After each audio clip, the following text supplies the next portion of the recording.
Habitat for Humanity bekerja sama dengan Kamar Dagang dan Industri atau Kadin Indonesia serta Universitas Trisakti menggelar webinar bertajuk Indonesia Housing Forum.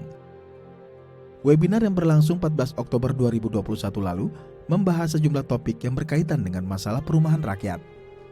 Di antaranya, industri properti sebagai penggerak pertumbuhan ekonomi Indonesia, bagaimana mengatasi kesenjangan perumahan di kota-kota besar, antisipasi perubahan iklim dan kenormalan baru melalui inovasi perumahan, serta peningkatan akses masyarakat terhadap perumahan terjangkau. Tema Housing Forum kali ini adalah membangun hunian inklusif untuk masa depan yang lebih baik. Kenapa ada kata inklusif?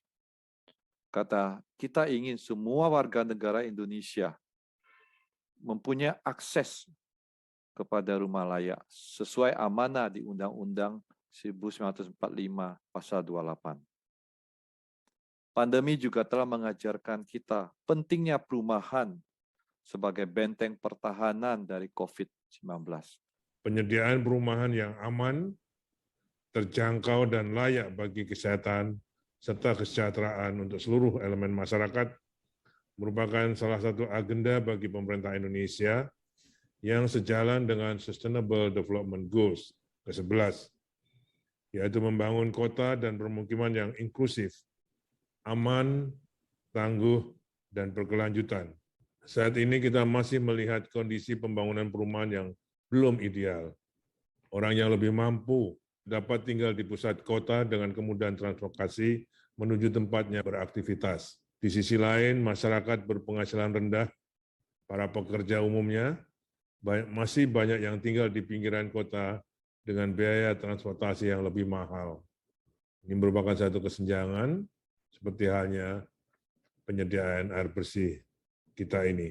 Untuk itu perlu dikembangkan konsep hunian inklusif yang menekankan adanya prinsip keadilan bagi seluruh elemen masyarakat untuk dapat memperoleh hunian yang aman, layak, dan terjangkau.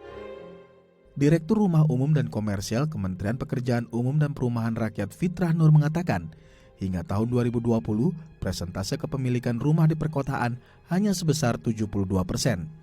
Jauh lebih rendah dibandingkan dengan di pedesaan yang mencapai 90%. Terbatasnya lahan di perkotaan, harga lahan yang tidak terjangkau, tingginya urbanisasi yang membuat kebutuhan rumah meningkat, serta keterbatasan APBN untuk membiayai rumah bagi masyarakat berpenghasilan rendah menjadi penyebabnya. Apa yang sudah dilakukan pemerintah dalam hal ini? Kita sedang mengembangkan konsep rental housing, terutama di perkotaan. Walaupun secara spot kita sudah ada juga contoh seperti itu, seperti yang di Jatinegara. Kemudian inovasi pembiayaan perumahan melalui KPBU. Yang ketiga adalah inovasi bantuan pembiayaan pembelian rumah untuk MBR. Ini sudah dilakukan oleh PPDPP lewat beberapa aplikasi yang memudahkan. Dan intervensi langsung yang sudah kita lakukan sampai sekarang itu adalah memberikan bantuan pembangunan rumah susun, rumah swadaya, stimulan PSU untuk pengembang yang membangun rumah untuk MBR, dan rumah khusus bagi masyarakat kita yang terpencil di daerah perbatasan, kebanyakan adalah di daerah perbatasan. Rinik Winandri selaku akademisi dari Universitas Trisakti menyampaikan bahwa perlu solusi untuk memperbaiki kesenjangan dan penanganan kawasan kumuh yang ada di kota besar dengan membuat kota dan perumahan inklusif. Bahwa kota yang inklusif itu adalah kota yang menghargai dan mengakomodasi kebutuhan semua orang dengan setara. Nah, ini yang harus diperhatikan, terutama untuk perancang kota. Nah, dan hal yang penting lainnya adalah memastikan bahwa semua orang harus dapat berpartisipasi penuh dalam kegiatan sosial, ekonomi, maupun politik di kota. Jadi ini artinya apa? Bahwa semua orang itu harusnya ya bisa melakukan perbaikan kualitas bangunan atau hunian yang mereka tempati maupun lingkungan tempat tinggalnya.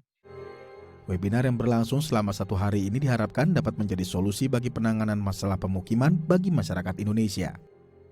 Presentia, Tim Liputan, DAI TV.